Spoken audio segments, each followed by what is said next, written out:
Turf Business TV are joined now by Geoff Webb on video link. Geoff, I would say IOG, but things are changing, aren't they? You're proposing a new brand for the organisation. Yeah, it's all part of the modernisation process that I know that at your forums we've discussed many a time, and this is the culmination of probably about 18 months of work to get to this point.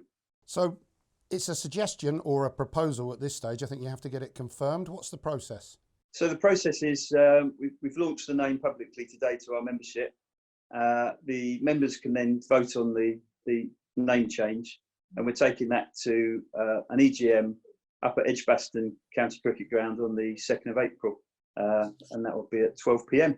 And they can vote for the new name, which I'll let you tell us what it is proposed as. Yeah, the new name's Grounds Management Association, or GMA for short, and that comes from a process of really kind of a funnel process where we went far and wide in terms of getting an agency in to interview members of the public, people who've never heard of the IOG before, or maybe not even heard of the profession before, and then funneling that back down through our membership, which, as you know, is quite a diverse membership.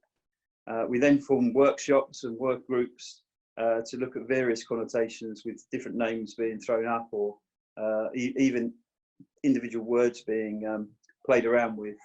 And in the end, we came through on a consensus basis with the name that we've now produced today. And can I just quite simply, why now? Why now?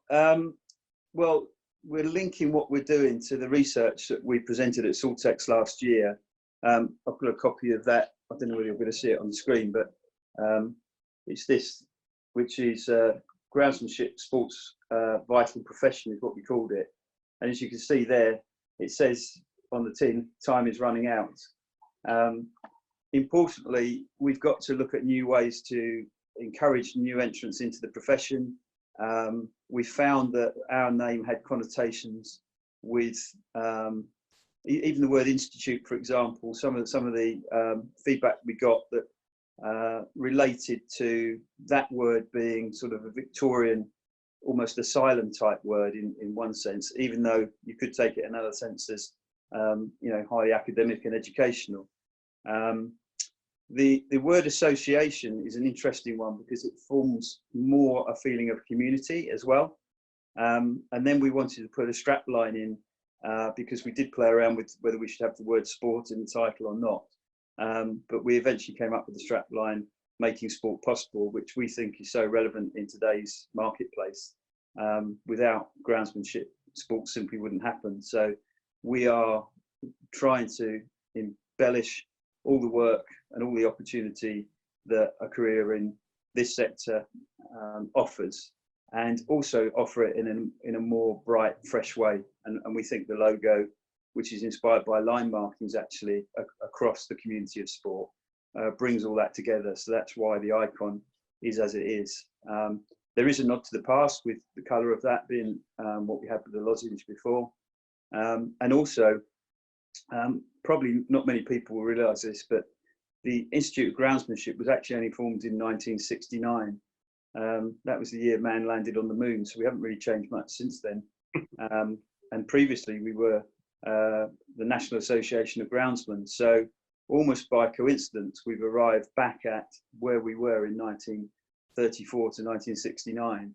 And it's actually quite nice that we've got what we think is a nice modern feel and approach, but we've also got links to the history in the past. So we think the balance is really good, and we're excited to push it out there. Is this just a PR exercise, or is it more than just a rebrand, Geoff? No, it's more than just a rebrand. As I said, we spent 9 months doing extensive research, and if anybody wants to get a copy of that and look at the issues and the challenges that are raised by that report, then go on our website and take a look at it. We're reacting to all the challenges, and the name rebrand is all part of that challenge to encourage and hopefully attract more people into the profession. One of the big issues is, since we last did research a decade ago, basically the whole population of groundsmanship has aged by that decade. So therefore you've got more people in their 50s and 60s nearing retirement, but you haven't got enough people coming through at the other end. So we've got to correct that imbalance, and we've also got to go out there and promote ourselves in a way that's fit for the 21st century as well. You mentioned the summit and the conversations we've had there. You know, a couple of key themes have been attracting more people in, raising the status of the industry as well, in terms, or the profession, shall we call it. I can see, certainly with the tagline and the new name, that seems to be geared towards doing that. Is that a fair assumption? Yeah, exactly right. It's also linked to the fact that you'll know that we've invested in an agency that the board have signed off, and we're doing what we call a Grounds for Sport campaign. And only last week we had some really good ground staff that will be known to the industry in this office, where we were giving them free media training as part of that, and they're all signing up to be ambassadors as well for us. So people like Jim Batter at Twickenham, Dave Roberts at Liverpool, Neil Stubley at Wimbledon, all were benefiting last week from that training. So it's great that we can actually offer that back out as a free service. But also it's self-promotion and word of mouth and passion that comes across from these guys is so important. And we're really there just to try and facilitate that. And if you like, fast track it. And we've had some real successes recently as well. I think quite a few people saw the article on Jim Butter just before the Six Nations England-Ireland match in the Times recently. And we're doing a lot around that type of thing to try and raise the profile, not just within our sector where everybody knows it, but to take it to new audiences. So yeah, there is a deliberate strategy to make it more popular to a wider diverse population. And why shouldn't we encourage a wider diverse background to get involved in grounds management? Well, I think we got some examples that you gave there of guys that we can be really proud of and are held up in high regard across the world. So we back you 100% with that.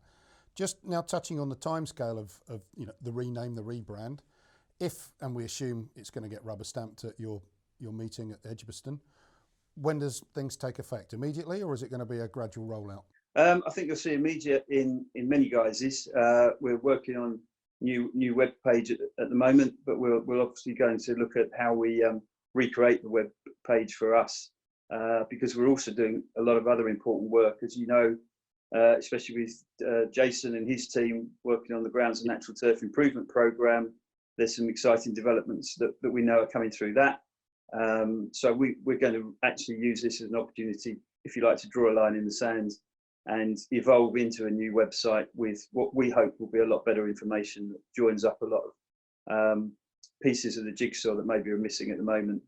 Much more effective and accessible site from that perspective. But going forwards, into Saltex, we'll be referencing the GMA if that gets through in all the livery there.